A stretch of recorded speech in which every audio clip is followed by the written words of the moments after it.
ये live bulletin आप वाराणसी के अस्सी घाट से देख रहे हैं। काशी में 1 जून को मतदान होना है। ऐसे में प्रधानमंत्री मोदी की जीत की हैट्रिक के लिए बीजेपी ने अपनी पूरी ताकत को झोंक दिया है।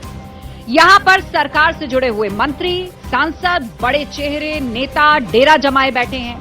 गली गली जाकर चौपाले हो रही हैं, शोज हो रहे हैं, लोगों से बातचीत हो रही है और प्रधानमंत्री मोदी की हैट्रिक को पक्का करने के लिए, जीत के मार्जिन को ऐतिहासिक बनाने के लिए यहां पूरी कमर कस ली गई है।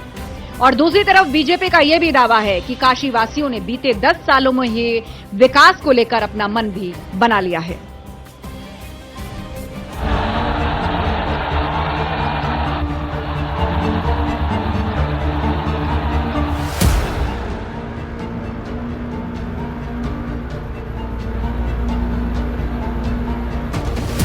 कहते हैं कि भगवान शंकर के त्रिशूल पर बसी हुई है काशी। 3 लोकों से भी न्यारी और संसार की सबसे पुरानी पौराणिक नगरी, सृष्टि के इतिहास के साथ गंगा तीरे बसी इस नगरी के इतिहास को भी जोड़कर देखा जाता है। जब से प्रधानमंत्री नरेंद्र मोदी ने यहां से चुनाव लड़ना शुरू किया, तब से यह आध्यात्मिक शिव नगरी देश की सबसे हॉट लोकसभा सीट बन चुकी है। प्रधानमंत्री मोदी तीसरी बार वाराणसी लोकसभा सीट से मैदान में हैं।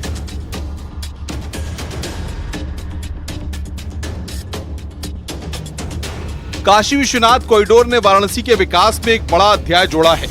पिछले साल 2023 में रिकॉर्ड 9 करोड़ पर्यटक और दर्शनार्थी काशी आए। माला फूल, पानी, खाना बेचने वालों से लेकर होटल वालों को इसका सीधा लाभ मिला।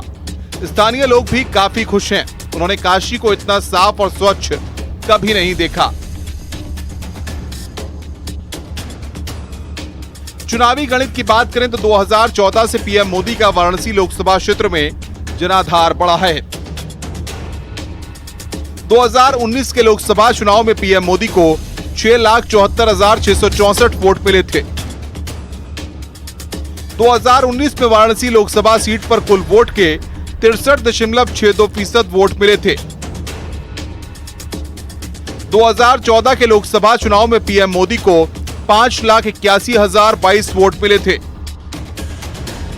2014 में पीएम मोदी को पहली ही बार कुल वोटों के 56.37% वोट मिले थे। आज 4 करोड़ गरीबों को घर मिल गया। जो बच गए हैं उनको अभी आगे मोदी देने की गारंटी देता है। जिनको आयुष्मान कार्ड मिल गया उसकी मुफ्त में दवाई हो गई। जिसको गैस की चूल्हे की जरूरत थी, सरकार सब्सिडी देकर के भी गैस का चूल्हा दे रही है। क्यों? सरकार के पास देने की ताकत आई। भारत विकसित हो जाएगा ना 25 साल में, तो ये मुसीबतों का नामो निशान नहीं रहेगा।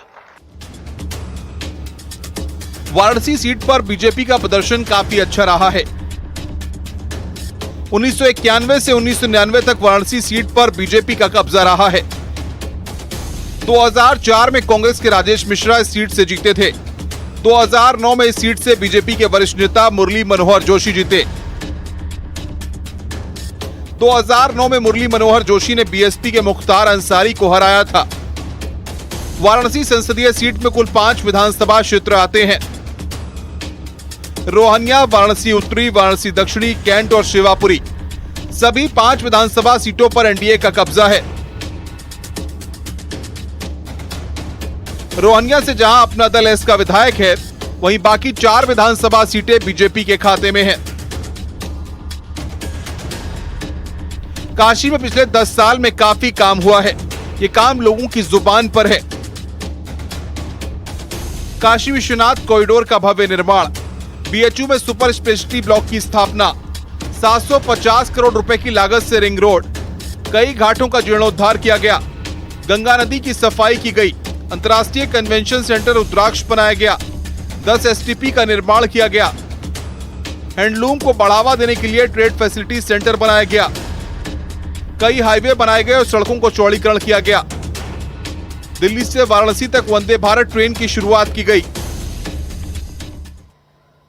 और मुसीबतों से मुक्ति का ये मार्ग है विकसित भारत का संकल्प पूरा करना।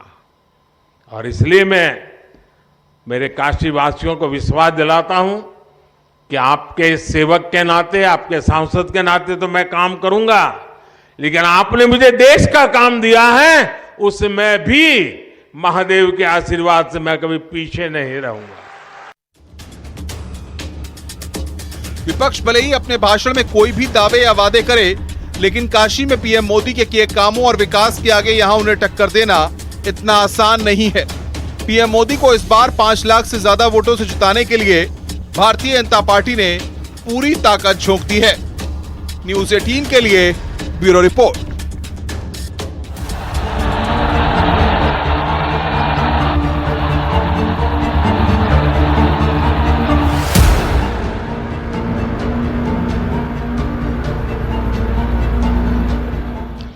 काशी में एक तरफ जहां प्रधानमंत्री मोदी को जीत दिलाने के लिए बीजेपी के नेता गली गली जाकर, चौक चौराहों पर जाकर प्रचार कर रहे हैं, तो वहीं दूसरी तरफ विपक्ष भी पीछे नहीं है।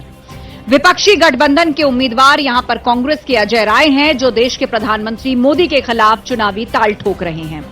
राहुल गांधी और अखिलेश यादव की संयुक्त रैली भी यहां पर हुई, जहां जमकर उन्होंने बीजेपी को अपने निशाने पर लिया है। आपको एक रिपोर्ट दिखाते हैं। आज मुझे लगता है कि मां गंगा ने मुझे गोद लिया है। 10 साल बीत गए, काशी से इतना नाता जुड़ गया कि अब मैं कभी भी बोलता हूं तो यही कहता हूं, मेरी काशी।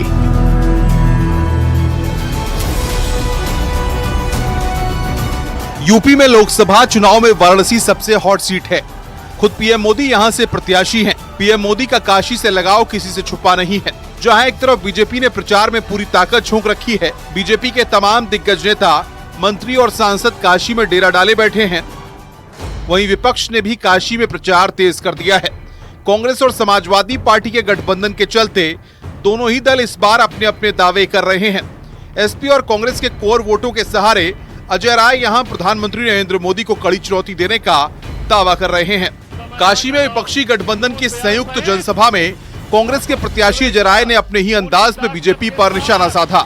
सब लोग लग के 1 तारीख के इनके वापस गुजरात भेजा, नहीं तो फिर ही सब जमीन कब्जा कर लिया है। तो हार कोनो जमीन बची नहीं, सब ले लिया ना, सब गुजराती ठगन के बेच दिया।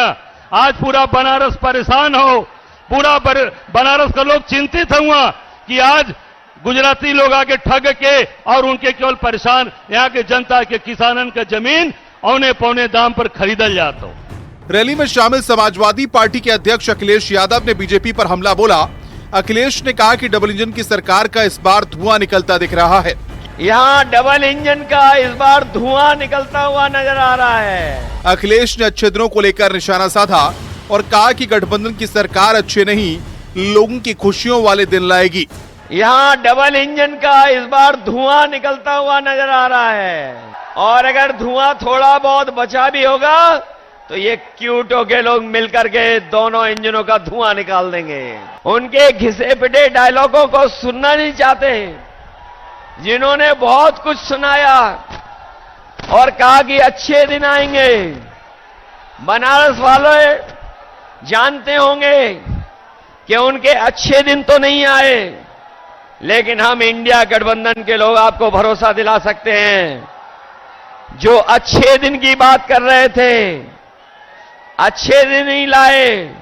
कम से कम हम गठबंधन के लोग, आप क्यूटो से जिता देना, हम खुशियों का दिन लेकर के आएंगे।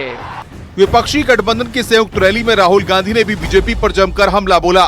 उन्होंने कहा कि किसानों का कर्ज माफ होगा, एमएसपी तय होगी और जीएसटी को सरल किया जाएगा। हम आपकी जमीन की रक्षा करेंगे, आपको सही रेट दिलवाएंगे, और काशी के किसानों, आप अच्छी तरह सुन लो, हम आपका कर्जा माफ करने जा रहे हैं। और पहली बार काशी के किसानों को कानूनी मिनिमम सपोर्ट प्राइस मिलने जा रही है। सही दाम मिलेगा आपको, अनाज के लिए, धान के लिए, शुगर केन के लिए, आलू के लिए, जो भी आप उगाते हो उसके लिए आपको मिनिमम सपोर्ट प्राइस कानूनी मिलेगी। लोकसभा चुनाव के आखिरी चरण से पहले पीएम मोदी ने विपक्ष पर करारा हमला बोला। उन्होंने कहा कि विपक्ष की गालियों ने उन्हें गाली प्रूफ बना दिया है। उन्होंने ये भी दावा किया कि 4 जून को बीजेपी का नया युग शुरू होगा और विपक्ष का आखिरी दौर होगा।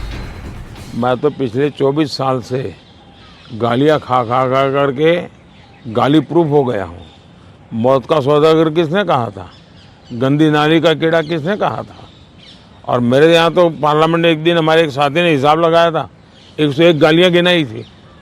तो चुनाव या चुनाव न हो, ये लोग मानते हैं कि गालियाँ देने का हक उनका ही है, और वे हताश निराश इतने हो चुके हैं कि गालियाँ देना, अपशब्द बोलना, ये उनके शायद जहन में है, उनके स्वभाव में हो गया है। आखिरी दौर शब्द प्रयोग किया आपने, मुझे उसमें बहुत सी चीज़ें नजर आ रही है। एक, हमारा एक नया दौर शुरू होगा, उसका उसके अंदर संकेत है। दूसरा, जो लोग बड़े सपने देख करके बड़े वादे कर रहे थे, उनके लिए भी आखिरी दौर है। तो चुनाव का आखिरी दौर ऐसा इतना नहीं, उनकी स्थितियों का भी आखिरी दौर है। बनारस में 1 जून को मतदान होना है। वाराणसी लोकसभा सीट से तीसरी बार प्रधानमंत्री नरेंद्र मोदी चुनावी दंगल में हैं।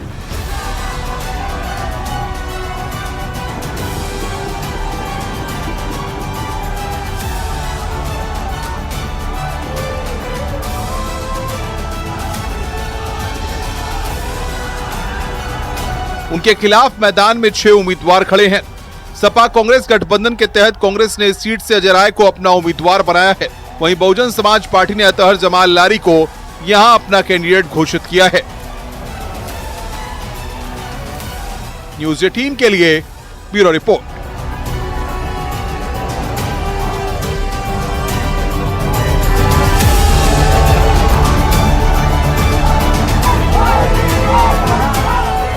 दो 2024 का लोकसभा चुनाव अपने आखिरी चरण में है। 1 जून को यहां वोट डाले जाएंगे और उसके बाद चुनाव खत्म हो जाएगा। और इस चुनाव के लिए, इस वोटिंग के लिए 30 तारीख को चुनाव प्रचार का शोर भी थम जाएगा। लेकिन उसके बाद शुरू होगी प्रधानमंत्री मोदी की अखंड साधना। प्रधानमंत्री 30 मई की शाम से 1 जून तक कन्याकुमारी में रहेंगे और वहीं से 48 घंटे की अखंड साधना करेंगे। प्रधानमंत्री कन्याकुमारी में रॉक मेमोरियल के ध्यान मंडपम में ये साधना करेंगे और इन लोकसभा चुनावों के दौरान प्रधानमंत्री का दक्षिण पर बहुत ज्यादा फोकस रहा है। कन्याकुमारी का रॉक मेमोरियल वही जगह है जहां स्वामी विवेकानंद ने ध्यान साधना की थी। वो तपस्या में लीन हुए थे और कहा यह जाता है कि यहीं उन्हें भारत के दर्शन हुए थे। यहां पर साधना के बाद स्वामी विवेकानंद के जीवन में क्रांतिकारी परिवर्तन आए थे। और मान्यता यह भी है कि गौतम बुद्ध के जीवन में सारनाथ की जो अहमियत रही है, वही विवेकानंद के जीवन में कन्याकुमारी के रॉक मेमोरियल की है। यही नहीं, इस जगह का पौराणिक महत्व भी है।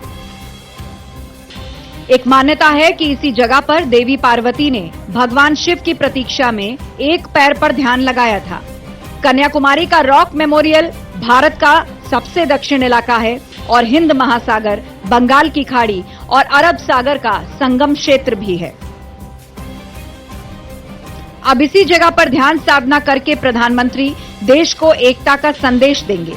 हालांकि ये पहली बार नहीं है जब प्रधानमंत्री ने साधना की हो।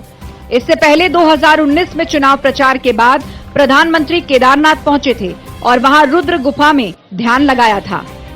वहीं साल 2014 में उन्होंने शिवाजी के प्रतापगढ़ का दौरा किया था और 2024 के लोकसभा चुनाव से पहले इसी साल फरवरी में प्रधानमंत्री ने द्वारका में पूजा की थी और इस दौरान उन्होंने समंदर के नीचे ध्यान लगाया था। और अब कन्याकुमारी में 48 घंटे की साधना।